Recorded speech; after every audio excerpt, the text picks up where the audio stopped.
the one who loves his ego and shaitan, he'll be raised with the ego and shaitan.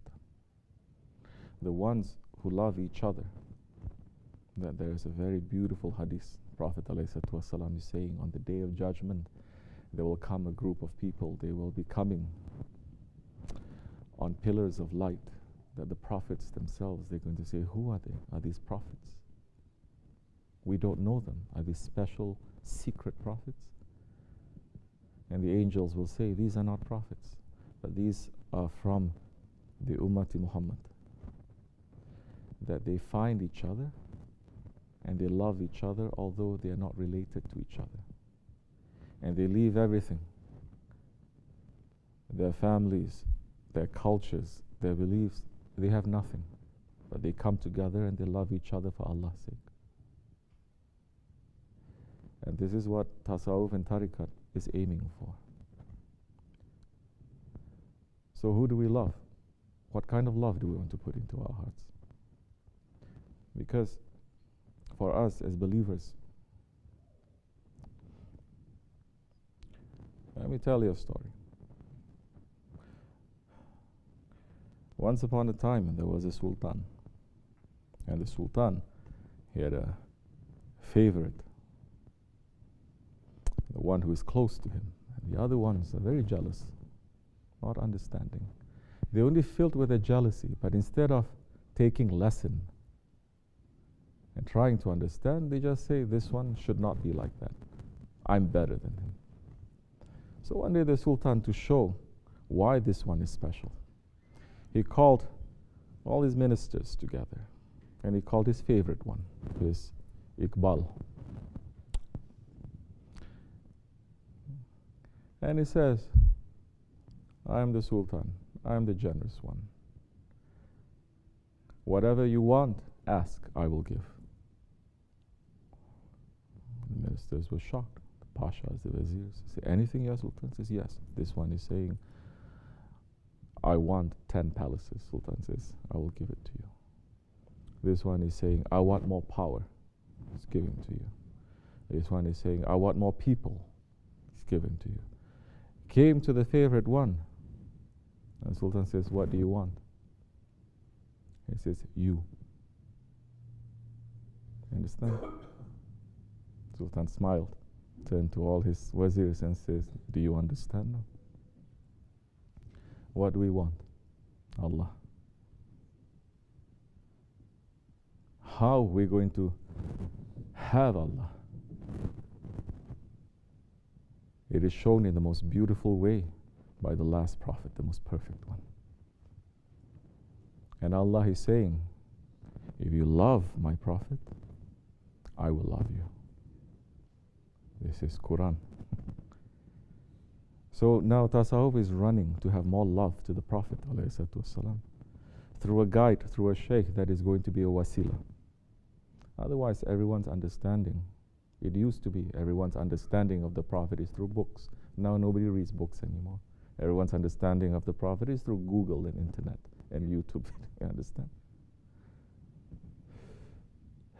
But the Prophet came and he went and he left us successors.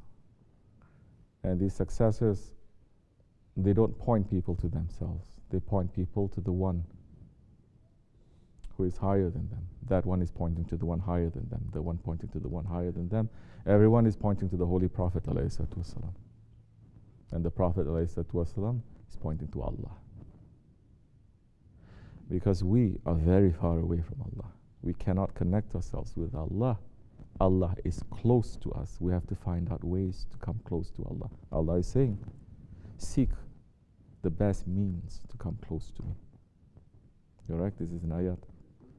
What is the best means? The Holy Prophet ﷺ. He is the Habib, he is the cause that Allah created everything. And so, if you ask me, on the day of judgment, I hope that I will not be raised with my desires. I hope I will not be raised with my ego, with my shaitan, with the dunya. I hope that I'll be raised with the one who is going to show me the love of Allah, with my shaykh. understand? Then, in tariqat, it is a way. You have to work on it. Just as the companions of the Prophet, they worked on that. It wasn't just given to them, they worked. They had to remove everything that they learned from before. Like Hazrat Salman al-Farisi, he was following 99 sheikhs, 99 teachers. He was a prince from Persia. He left to seek truth. He went. He said, there's a holy man. Let me go and learn from him. He learned. The holy man says, this is the limit. I cannot teach you more. Go to this other one. From one to another, he learned and he learned. And he was hearing about the last prophet. He went to another one, and the man says, now you have to go to that one, El Amin.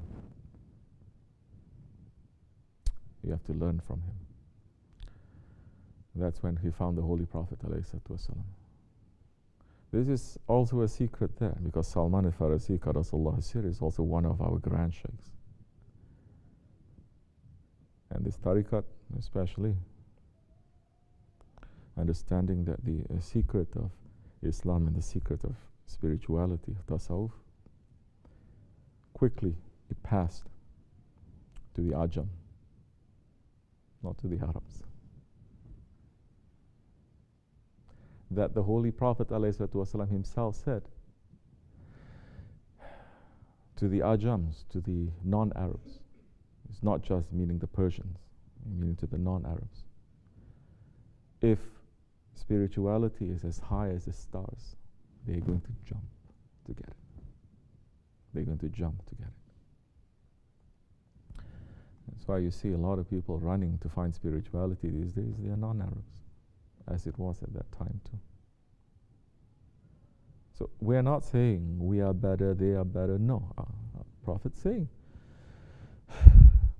the Arab is no higher than the Ajam. And the Ajam is not higher than the Arab. If the Arabs are saying, no, we are higher, you're going against the word of your Prophet, which so many Arabs are saying we are higher just by virtue because we are Arabs. Correct? If you meet an Arab Muslim, I'm saying Arab Muslims,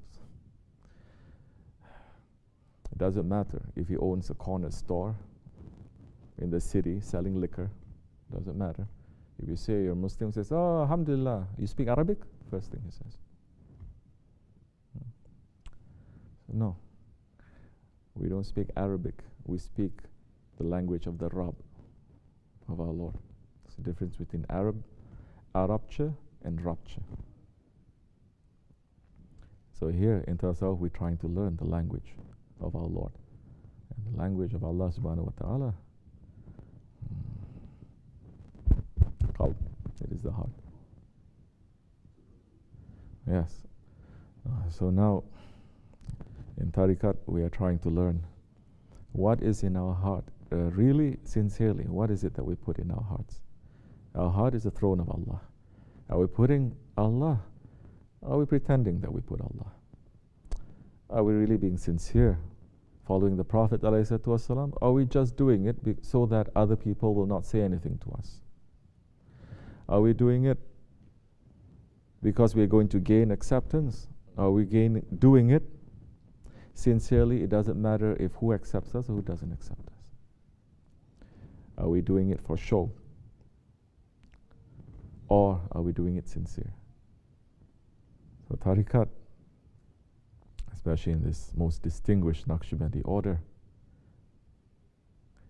it is learning how to die before you die.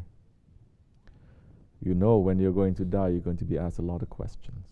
We ask those questions ourselves now. That question, who is your Lord? It is not how people today will answer. The tongue is saying something, the heart is saying something. All Muslims are going to say, what kind of question is that? Allah is the Lord. But the meaning is, who are you serving? So many they're serving themselves. So many they're serving their families or political agendas or this world. They're not serving Allah. And so as Naqshbandis, we're here, we put ourselves under that microscope. We're checking. We're asking correcting and saying, you are the powerful, I am the weak. I cannot even correct myself. You help me, make me to be with the Ahli Zikr. At that time, inshallah, I will start to remember my original family. Not the family according to my color, not Bosnian family or Pakistani family or Turkish family or Chinese family. Before we were divided, we were all together. To find that family. That's why we're coming here. We're not trying to be Arabs. We're not trying to be Turkish. We're not trying to be... No, we're trying to follow those who have the most taqwa to Allah. Who has the most taqwa as a civilization? Who has the most taqwa as a great ruling power of Islam? We're saying the Ottomans, they were holding things strongly. People are not understanding. People misunderstand, and there's a lot of confusion about them too. Isn't it very strange? You see, especially in English, when you look at Islamic history, they're praising the Umayyads, they're praising the Abbasis, they're even praising the Fatimids. But when it comes to the Ottomans, who ruled Islam longer than all these other dynasties come together, who ruled Islam and the Muslim world and this world all the way from the time of the Dark Ages to the Middle Ages to the modern times, 600 years. That is bringing the love of Tasawwuf too, because the Ottomans, it is a Sufi empire. That they brought Islam all the way to Southeast Asia. Real Islam, not petrodollars Islam. Sponsoring masjids, telling people, you are kafir, I am good. Follow, or else you're going to go to Jahannam. Or we're going to cut your neck. Real Islam, real love. Softness of the heart, but with, strength and bravery. The Ottomans, complete blackness, complete ignorance about them. They're not teaching, nobody wants to know. Because that is the empire that brought everyone together too, East and West. Certain things happen, especially in the last 100 years of the Ottoman Empire, so much confusion happening too. People don't know. They confused almost every nation that was under the Ottomans. Over 73 nations were under them. They ruled properly. The Ottomans never said, you have to learn Turkish. Where did your family come from? Yeah, from where they were from originally. Yours? Mine? Yes. My parents? Yes, your parents. They come from Cherkessia or this country? From where? You coming from which country? Your parents? Turkey. Your father? Turkey? Yes. Cherkess. They're Cherkess. Cherkess, everyone speaks Russian. Not that right. They're not the Russian Turkish. Not the Russian Turkish area. But they're close to each other. They are very close. So many of them in that whole Dagestan area, for example.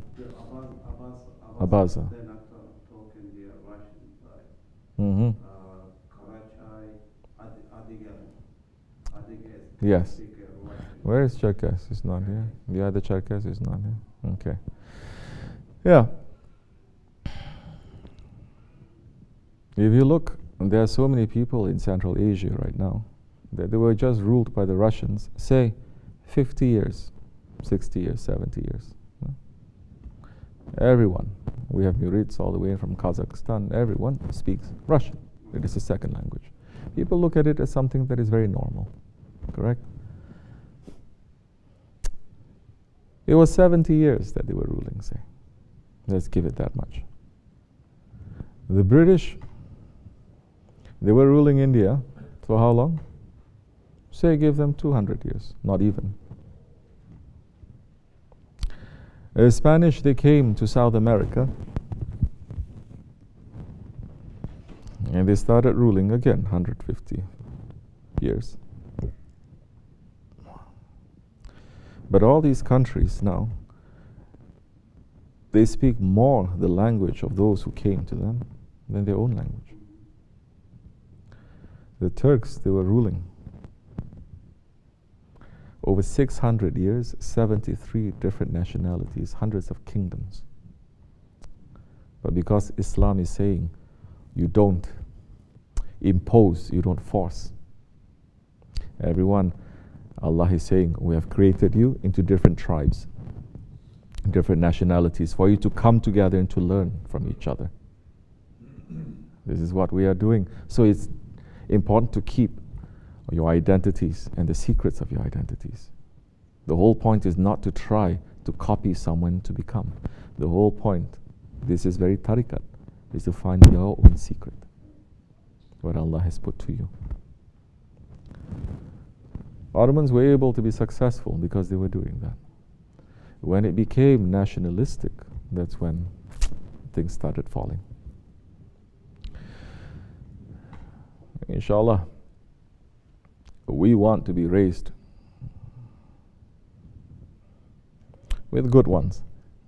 In this world, if you live anywhere in America, if you are single, it's different. When you are married, you say, I have to live in a place where it is a good neighborhood. Correct? I have to find good neighbors. I have to find a good school system too for my kids. So everyone is very concerned about their neighbors. We want to have good neighbors on the Akhirat. We don't want to have wrong neighbors, the bad neighbors. So, who we are going to associate with, it is important.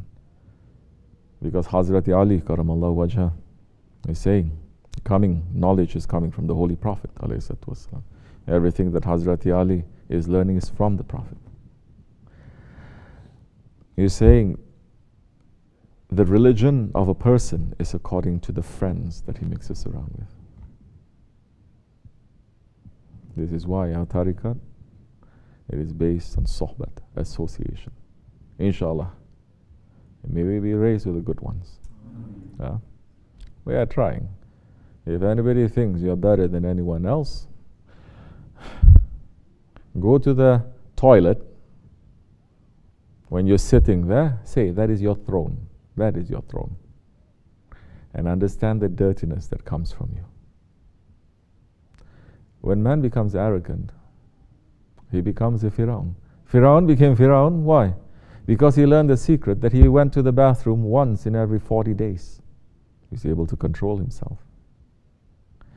Only once in every 40 days. Because that part of our human nature is what makes us to be dirty physically. Anybody can say whatever we're doing in the toilet, it is bringing anyone honor. Can you say that? That's why the awliya Allah, they enter into the bathroom, they say astaghfirullah. They're doing their thing and they say astaghfirullah. I'm dirtying your earth, Ya Rabbi, forgive me. You see how they're remembering their Lord in very special ways. They're saying, don't take my life while I'm here. It's going to be a big dishonor now.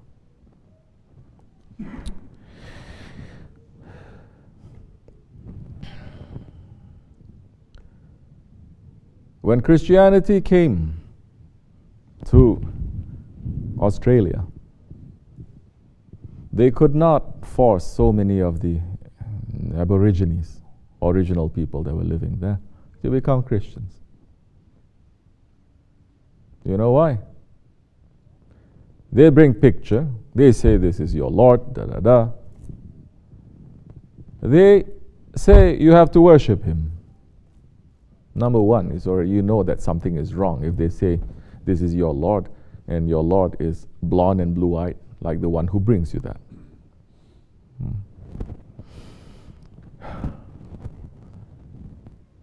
They have one question for those Christians. They say, this one that you say is your Lord. He is the creator, he is the Lord. Say yes. I'm very shy to say it in live broadcast. They say, let's put it delicately, they say, does he go to the toilet? Does he have that physical part of him that goes to the toilet? They say, yes. No, that is not the Lord.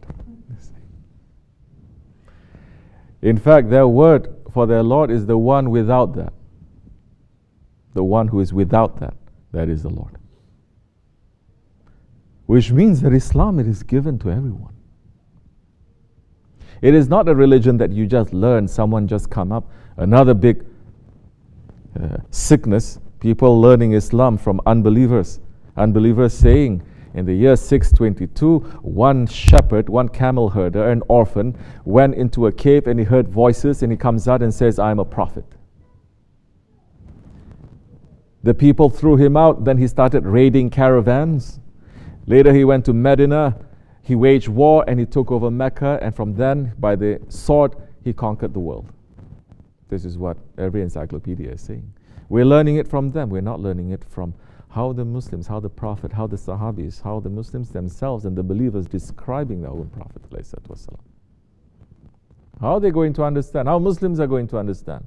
When the Prophet ﷺ is saying, I was a prophet when Adam ﷺ was between water and clay. He was a prophet. That the Prophet ﷺ, his own birth was filled with miracles. When he was growing up, it is known that he is a very unusual one. That the Jews and the Christians, they knew that this is the last prophet. He is born.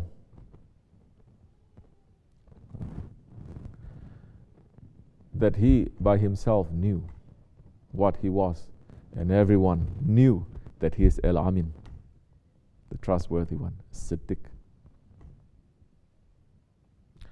That he is the reason that Allah subhanahu wa ta'ala has created the world. So now, those ones, they never accept. They will not accept. They say, this is your Lord. This is not the Lord. This is not the Creator. Fir'aun, because he trained himself and he was only able to go to the bathroom once in every 40 days, that's the time he thinks that he is Lord. Because he's able to step on his animal functions.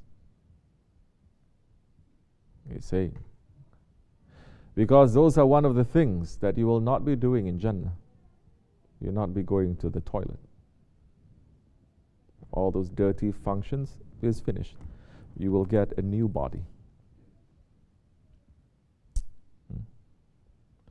Because you need it in that new world, which in reality we came from, we're going back to.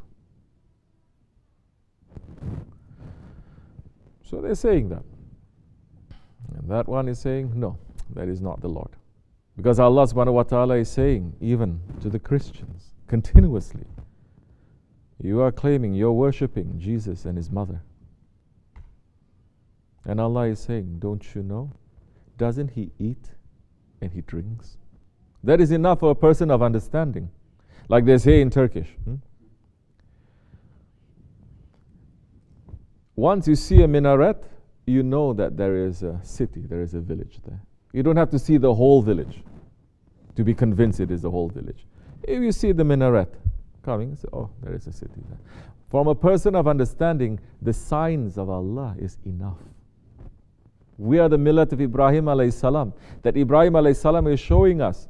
If you think that the sun is Allah, it is not. If you think the moon is Allah, it is not. But it is from the signs of Allah.